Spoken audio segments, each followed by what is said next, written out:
Hi guys, my name is Vinny Lauria. I'm the executive chef here at Della Terra, here in Prairie.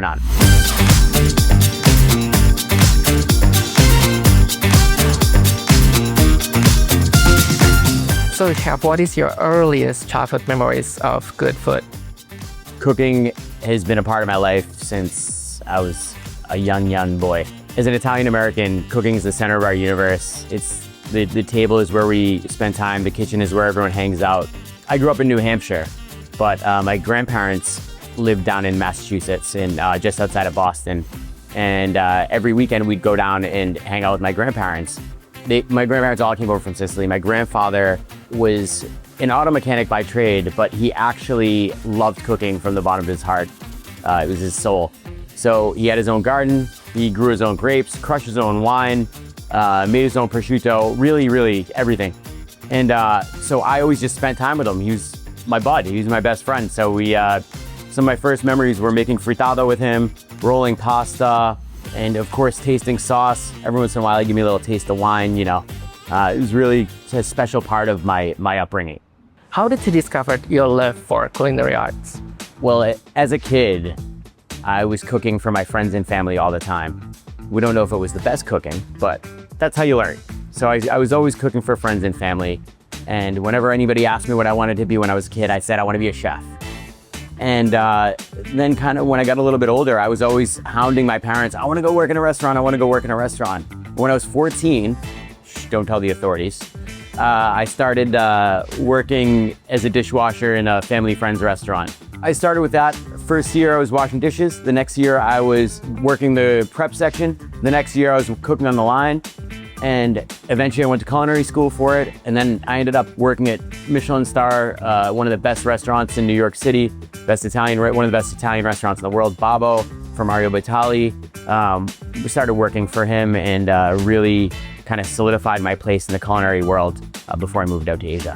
What has been the most significant influence on your culinary style? And what is the best advice that you've ever got from them?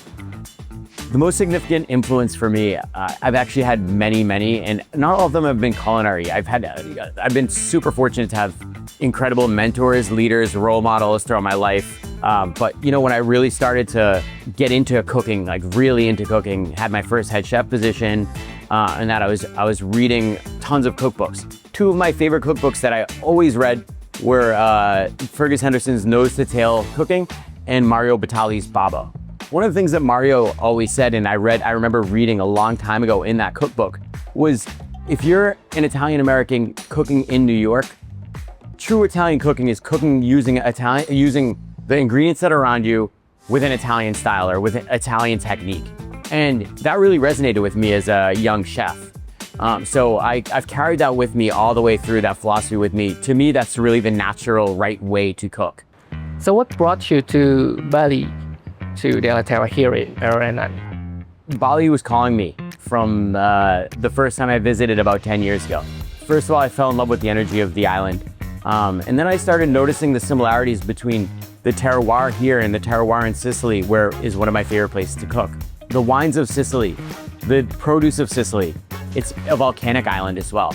So you have this amazing, beautiful, clean, flavorful, fresh produce. And interestingly enough, that mimics and is very close to what we have here in Bali for fresh produce. As far as a chef, I am drawn to the best produce that I can get, and that really, in ingredients really make me tick. And that's one of the main reasons what made me want to come to Bali. Plus it's, the weather's beautiful, beaches are beautiful. That's a great place to live. So what sets Della Terra's culinary scene apart from the other restaurants here in Bali? I think it's one of the main things is the obsession with pasta. I mean, I've been cooking pasta my whole life. How deep I went in on pasta, handmade pasta specifically, with this restaurant is another level. We use ancient techniques, we modernize ancient techniques. I use some of the best flour that you can get, some from Japan, some from Australia, some locally, some milled locally. It's really some of the most beautiful ingredients. We use great local eggs for it. Basically every ingredient and every little piece of the pasta program is thoughtful. Like I had mentioned, the produce here is the star. The produce in Della Terra is the star as the produce in Bali is the star. You have amazing farms in Bedugal producing beautiful tomatoes, and it's even some seeds that you can only find in Italy. Puntarella, broccoli rabe, escarola, things that they're rare to find anywhere outside. So when they are in season and they are grown, I speak to the farmers daily, and we talk about what is coming out of the ground today, what they're picking today and harvesting, and that's what we put on the menu for the next day. We change the menu based on the finest and best produce that are available. Aside from that, we do some interesting things. This is a homey osteria, some of the best hospitality that you can get. Welcome home hospitality is what we call it, because we want people to feel like they're coming home. We serve wine, we put the bottle on the table, and we allow you to drink as much as you want.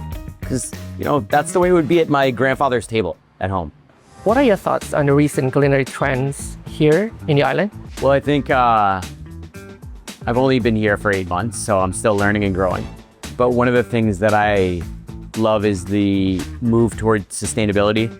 As I said, I think that's really the way forward in the restaurant world, in cooking. It's the right way to cook. I think everything kind of always rounds back out full circle in the restaurant world in general. And coming back to this place where you cook what's grown locally, and you serve what's grown locally, I think that's one of the most special things. It's, the origin of cooking and food, and it's coming full circle. So Chef, what is your signature dish and why is it very important to you? Sure. So our signature dish is called fazzoletti grano arso. A signature dish to me, it kind of happens. It manifests itself. It doesn't just, oh, this is our signature dish. This is what we're calling our signature dish. The reason why fazzoletti grano arso has become our signature dish is because it really resembles and signifies what this restaurant stands for and who we are. It's comfy and homey. It's simple, but it's so complex at the same time.